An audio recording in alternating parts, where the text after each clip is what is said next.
Pozdravljeni, z vami sem Minka Gantar in danes bomo govorili o moči misli, o vizualizaciji in tudi o občutkih.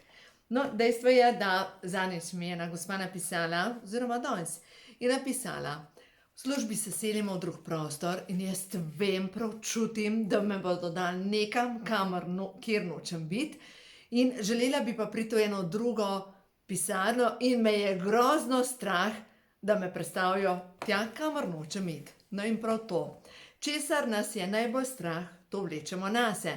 V Svetem pismu piše: grozni, ki sem se ga bal, me je doletel. No in točno to, česar se, kamor gre tok energije, to privlečemo v svoje življenje. No in ta tok energije, kaj sem ji potem napisala, kaj naj naredi?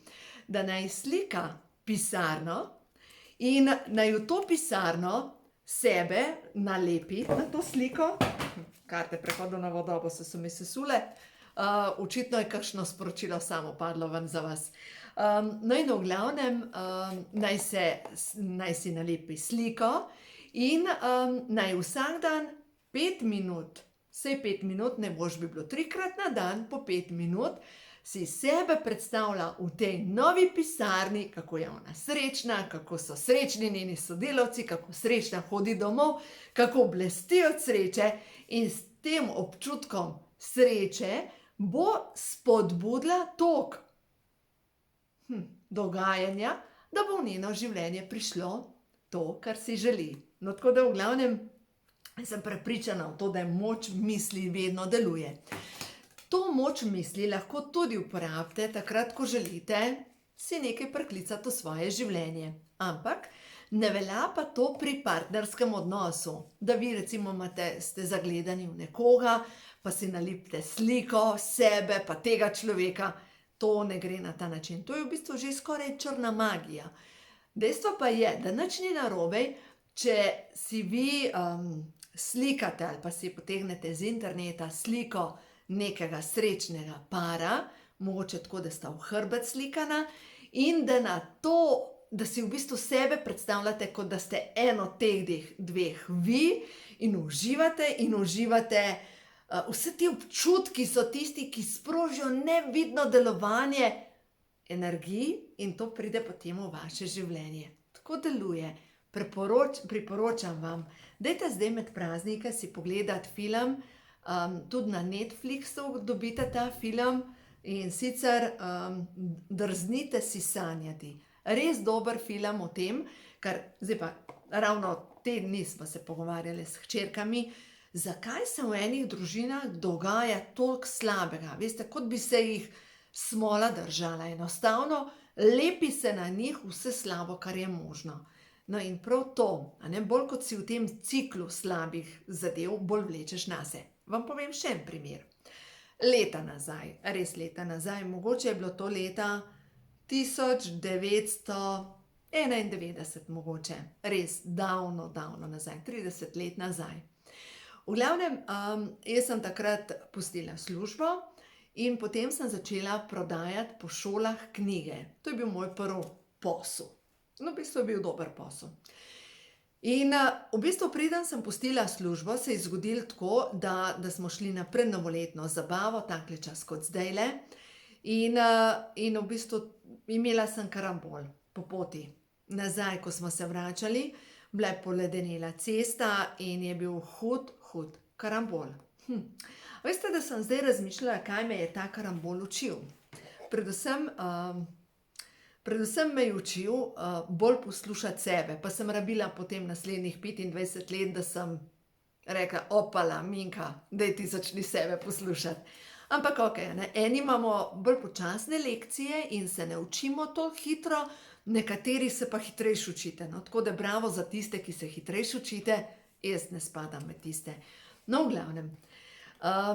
In ta nesreča je potem botrovala temu, da so bili nekateri bolj sodelavke celo privoščljive, da se je karambol zgodil. Bila je huda nesreča, sem imela zlomljen nos, sence prebite tle gor, za 1 centimeter je falilo, da nisem na sence dobila.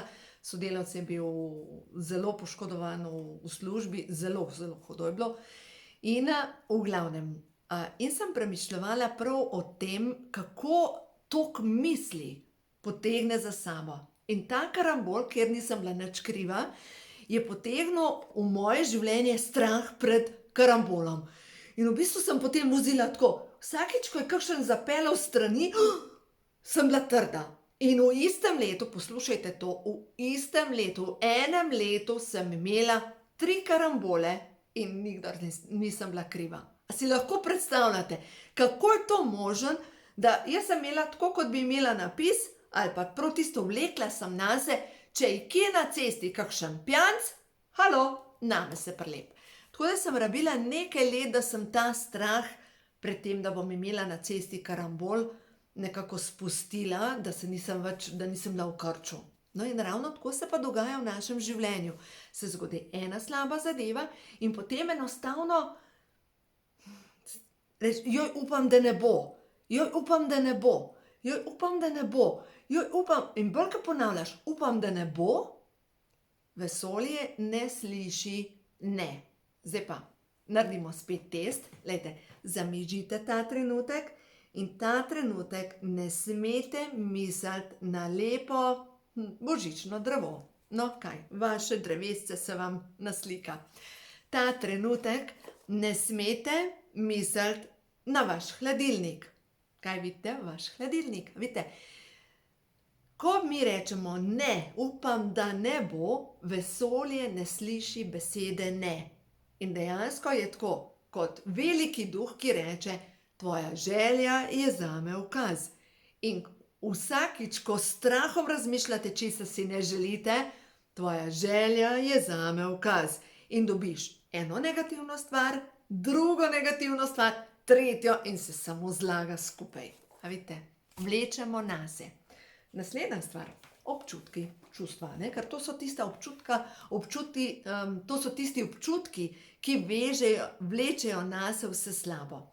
No in potem sem se spet ta teden pogovarjala z mojimi hčerami in prav o tem, kako je bilo, ko so bile majčkene. V glavnem, jaz sem imela eno veliko, veliko srečo in sicer pri tem malih 2 hčerkah sem bila 5 let vsega skupaj doma. Ampak zakaj sem ostala doma? Zaradi tega, ker sem se odločila, da ne bom porabljala moje življenjske energije z ljudmi, ki nismo našli skupnega jezika. Imela sem srečo, da lahko delam od doma in sem bila potem že za ta sredo hčerko doma med nosečnostjo, potem med prve 2 leti, potem sem zanosila še za ta malo hčerko, v glavnem vsega skupaj 5 let. Veste, kakšen blagoslov je to, da si lahko doma, delaš od doma, nihče ti ne skače po glav.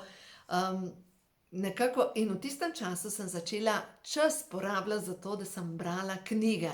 In seveda, ko bereš knjige, ti začne duh leteti in 1001 ideja je prišla v mojo zavest. In zdaj pa še ena stvar, ne.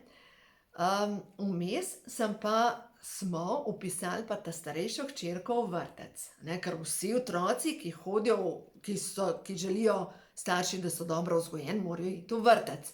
To ni zraslo na mojem ozevniku, to je bilo prepričanje pač po moževi strani. In dejstvo je, da otrok, poglejte to, moč misli. Hčerka je bila stara, se pravi, Sara je bila stara 4 leta pa pol. Ona se je odločila, da bo ona bolna, ker ne bo hodila v vrtec. In je bila približno 3 mesece kar naprej nekaj bolna in enkrat mi reče, mami, a veš, zakaj sem jaz bolna? Pomislite, 4 leta pa pol. Rekla, jaz sem se odločila, da ne bom hodila v vrtec. In je bila bolna. In ko smo jo izpisali iz vrtca, je bila zdrava. Zdaj, vi mogoče ne znate toliko dobro poslušati svojega telesa in izraziti to, kar čutite, ampak mogoče si vaše telo izmisli bolezen, zato da mu ni potrebno nekaj delati. Zato, da ni treba iti v službo. Mogoče zato, da ni treba partnerja prenašati.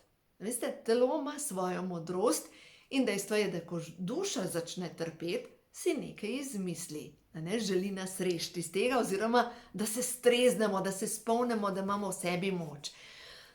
Tako da je mogoče, zdaj, jutri je sveti večer, danes, dajte malo premisliti, kje terate tiste stvari, ki vam jih mogoče ne bi bilo potrebno terati.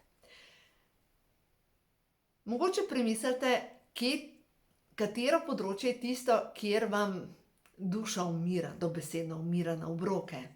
Ker tista področja vam nosijo, da vam vsakič se zmanjša energija in potem rabite tako kot alkoholik, ko imate mačka, da k sebi pridete. In vso življenjsko energijo porabljate za to, da se zdravite od nekega odnosa ali pa neke službe. Jaz vem, da mnogi rečete, joj, pa ne morem. Ja, imate prav, če tako razmišljate, ne morete pustiti službe. Ampak lahko pa začnete razmišljati izven okvirjev. Lahko pa začnete razmišljati, kaj pa če. In druga stvar, kje je vaš talent? S čim vi lahko dodate vrednost svetu? Sigurno imate nekaj, s čimer lahko obogatite svet. In verjemite mi, ko boste začeli dodajati vrednost svetu, vesolje vas bo nagradilo za to. Zdaj pa še o eni stvari bi rada danes govorila. In sicer tudi o občutkih in čustvih. Če se vrnem na zgodbo moje starejše hčerke, ko smo jo izpisali iz vrtca.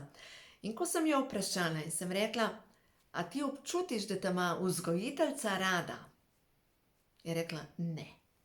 No, in to je to. Poglejte, otroci, če ga vprašaš, a te ima ta rad?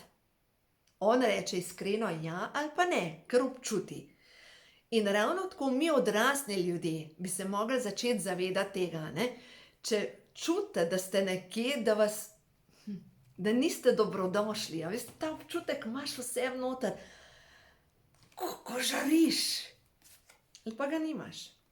Glejte, nikogar ne moramo prisiliti, da nas bo imel rad. Nikogar. Druga stvar pa je, kar pa lahko naredimo, je pa ta delček ljubezni do sebe, da jo sami sebi damo, da si enostavno ne da čakamo, da si telo zmisli bolezen, ampak da že prej začnemo spreminjati svoje življenje. Jaz sem res prepričana v to, da vsak izmed nas ima moč spremembe, vsak, in da nobena stvar tukaj v življenju ni zabetonirana, zato ker je vse živa snov. Vse. Celo kamen je živa snov. Vse je živa snov. In verjamemo to, da moč ljubezni lahko spremeni čisto vse. Moč blagoslova, moč odpuščanja, moč povezovanja. Res iskreno verjamemo to in dajte narediti, karkoli boste naredili samo za dobro tega, da vaša duša poje. To je najbolj pomembno. Zdaj pa pojmo eno sporočilo, kar prehodu na vodovo, da vidimo. Sporočilo je sodelovanje. V ljudeh, s katerimi sodelujem, iščem njihove moči, ne njihovih pomanjkljivosti. No in poglejte, naj se spet navežem na knjigo, imenovali so jo Dvoje src, ko je iskala vodo in ko je bila na čelu skupine. Vsi v tem aboriginskem plemenu, kako se reče, plemenu, so jo z odobravanjem gledali, zmoreš, uspel ti bo. In kolikrat poslušamo, tudi v delovnih organizacijah, se pravi v podjetjih, da nekdo vleče, nekdo ga ruši. Glejte, zakaj vem o tem govoriti? Tudi jaz sem nekoč to delala. Nekoč sem bila na strani tega, ko sem kritizirala nadrejene. Ni v redu to, ni v redu to, bi bilo to treba drugače, ni to. Glejte, s tem, ko mi kot posadka rušimo vodilne ljudi, jim ne dajemo moči. Jim ne dajemo moči. Z nerganjem ne dodajamo moči. Zato, glejte, iščemo moči pri ljudeh, tisto, kar je v njih dobrega, dajmo fokus na to, verjemimo v to, da je moč vere tudi pri drugih spreminja njihova življenja. In moč vere res dela čudeže. Tako da ne bo mogoče to sporočilo za današnji večer, za jutri. Jutri je sveti večer, še en video bom posnela, naslednji video bom pa snemala o tem, kako je preživljati praznike sam. Zato, ker mnogi vem, da na koncu koncev imamo to izkušnjo in ni tako grozna, veste. Tako da to je mogoče samo komercialna zadeva. Tako da imejte se lepo, uživajte in predvsem imejte sebe radi, res radi, ker potem vam bo življenje začelo vračati vse dobro.